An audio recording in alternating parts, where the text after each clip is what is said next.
Good morning everyone. There is one very important example that have asked in exam.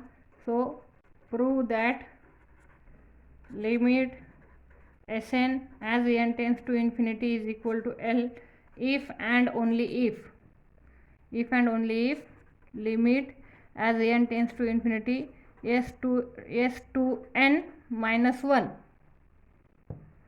is equal to limit n tends to infinity s to n is equal to L.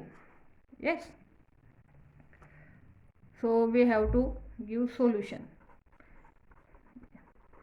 We know this is a sequence Sn. Okay, every sequence has a subsequence. Yes, so suppose these are the two subsequences, s to n minus 1 and s to n. These both are subsequences of Sn, and we have learned what if subsequences converges to same limit, then that original sequence also converges that limit. Means suppose Sn to n minus 1 and Sn to n converges to L, then we can say that Sn also converges to L. Means s to n minus 1, limit of s to n minus 1 and limit of s to n is equal to n, then this implies what?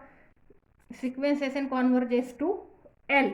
Okay, and if these two sequences converges to different limits, then we can say that sequence Sn is divergent sequence. Means suppose s to n minus 1 converges to M and this s to n converges to P. So these both are different limits. Yes, so you can say that this sequence Sn is a divergent sequence. Yes, so see solution. Apply here definition of limit of a sequence. Very easy. Mug up this definition. What is definition of limit of a sequence? We know epsilon positive be any real number. Okay, let limit of Sn as n tends to infinity is equal to L, then for given epsilon positive, I am writing definition of limit of a sequence, then for given epsilon positive there exists capital M, that is natural number, that belongs to set of natural number such that n greater than or equal to M. This implies mod Sn minus L is less than epsilon. Okay, now n greater than or equal to M, yes, gives, see here n is a natural number, so before here n may be odd, n may be even. If suppose n odd, then we can write 2n minus 1 is greater than or equal to M, and if suppose this n is even, then we can write 2n is greater than or equal to M, and we know n is greater than or equal to 1 always, because it always belongs to set of natural number. Okay, then by call this as equation 1. Okay, call this as equation 1. N greater than or equal to M mod Sn minus L is less than epsilon. Call this as equation 1. Okay, understood. Next we can write by equation 1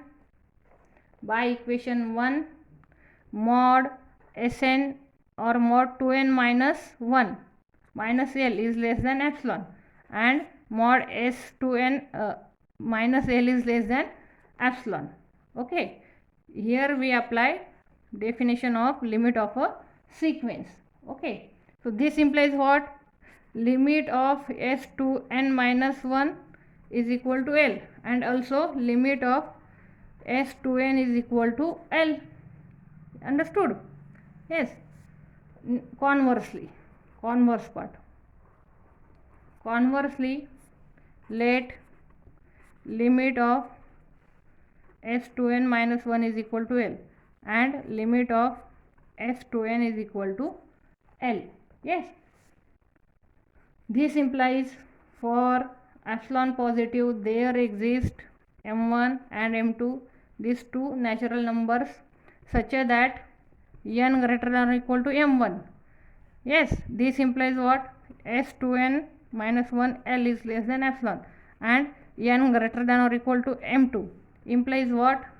Implies mod S2n minus L is less than epsilon. Take maximum of these two. Yes, we always take maximum here, m1, m2. Yes, then 2m belongs to set of natural number. Okay, if we take maximum of these two, so write 2m belongs to n. Then for every integer and for every integer m greater than or equal to 2m, yes, either small m is odd, yes, of type 2n minus 1, or m is also even, yes, m is also even of type 2n for some integer n,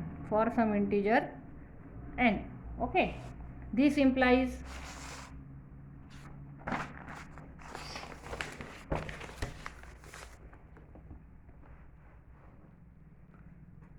this implies 2n minus 1 is greater than or equal to 2m, or you can write 2n is greater than or equal to 2m gives n greater than or equal to m.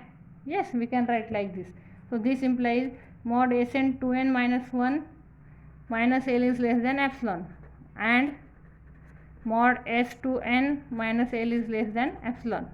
Okay, that is mod Sn minus L is less than epsilon for am greater than or equal to 2m, and this implies limit of Sn as n tends to infinity is equal to L, and hence proved. Yes, we have to define capital M, that is maximum of m1 and m2. Yes, and take any natural number greater than m. So we take here 2m, that belongs to set of natural number. Okay, and take any integer m greater than or equal to 2m, then we get this proof easily. Okay, thank you.